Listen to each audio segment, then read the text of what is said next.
but no one's ever gone back and done a proper Sinestro origin since Emerald Dawn Part 2, which was like a sequel to Emerald Dawn Part 1, if you could imagine that.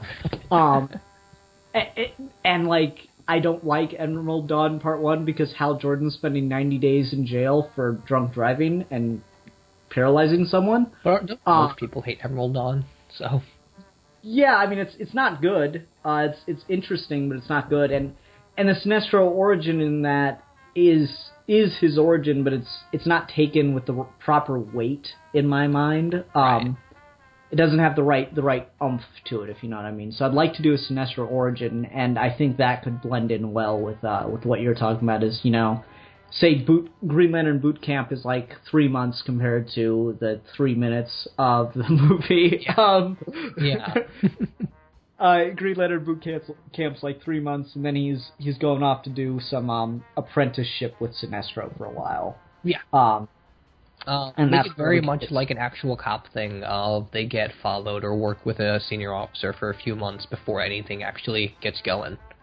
Yeah, and I think that's where you do Sinestro's full origin, where like you get a little bit of an idea of his past. Where I'd love to do, like, you know, everyone goes, Sinestro was a dictator. Okay, that's weird. Well, no, you could totally do something with that because we constantly have heroes saying, "I can't go that far, I can't cross that line." Well, Sinestro's the character that crossed that line, and you got to show why that's a bad idea with him. Sinestro has, in my mind, always been, he wishes he could be Space Ra's al Ghul. Where he has the resources and power to make global change the way Ra's wants to, it's just he's always usurped by Green Lantern. Maybe, I could kind of see that if you're talking kind of like the Begins version of Al Ghul. Yeah.